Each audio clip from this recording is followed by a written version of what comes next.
Okay, the date was approximately the end of 1963, and I was 11 years old.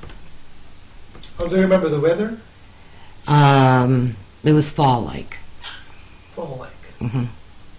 And I remember we had just started school, so it was probably around September. Uh-huh. Mm-hmm. Yes. The next thing I remember was being in a circular room, and there were these figures, beings, standing in a circle, and I was standing in part of that circle. And these beings looked quite human and old. They had they almost looked like biblical figures. They had robes on, and some had the beards and longer hair. And I just thought it was very strange.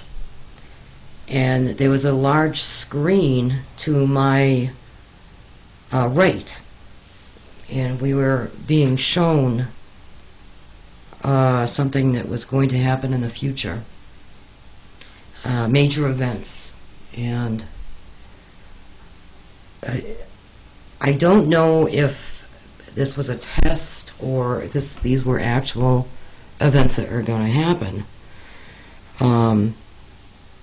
The only two events I remember is there was a lot of fighting, and there were it looked like a Middle Eastern country with, they all had white on, and white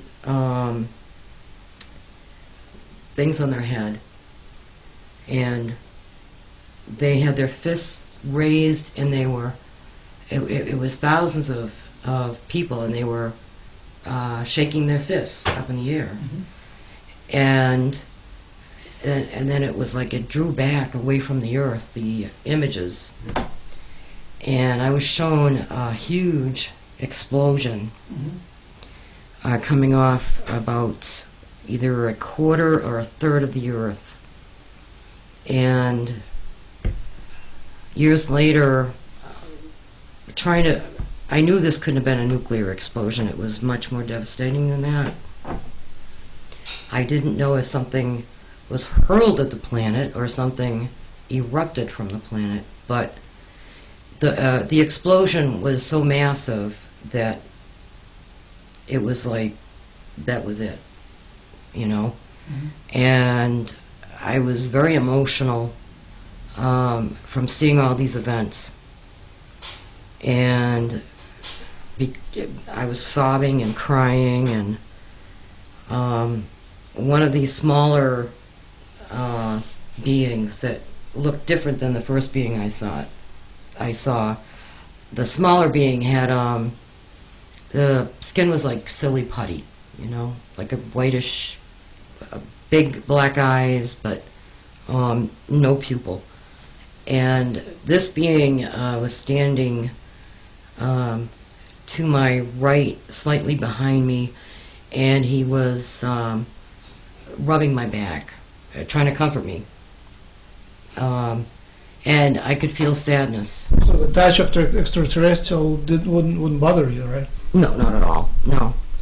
Sorry for interrupting, but like I'm always worried about the screens, like monitors and screens in extraterrestrial ships, because I would think that screen is something specific to human end of 20th, beginning of 21st century, and they would have something 3D which doesn't look like screen at all. And other people, abductees, and you refer to them as screens. Did they have like buttons? Were they attached to the wall? Was it something that appeared like magic, or it's something like more materialistic, like our screens? Did it look like LCD or anything? It just appeared, because I couldn't even begin to describe how the screen appeared there. It was just there. It was just it could have been something so high-tech I couldn't begin to describe. But did it have edges? It was like clear rectangle? I don't even remember the edges, to be honest with you. Uh-huh. It was Would the image be 2D or 3D? I would say 2D. 2D? Mm-hmm. No, wait a minute. That's wrong for me to say because I have no depth perception, so I'm not good at that. I see. Yeah, I have no depth perception. I see. Let's continue. Yes. Okay, so I felt a very strong feeling of empathy and love from these creatures, beings, people. I will call them people. And I remember arguing about being sent back. I didn't want to go back. I was given a feeling of comfort and safety with them, and I knew that living on Earth was a very heavy place to be, a very difficult. And I knew what was ahead of me was going to be extremely difficult. And I begged them not to send me back. And there was, it was almost like they had to talk me into going back. And I told them I wouldn't go back unless they made a deal with me that I would be able to remember the visits, or part of them, or have some kind of proof that I wasn't crazy or it wasn't a dream, that was really happening.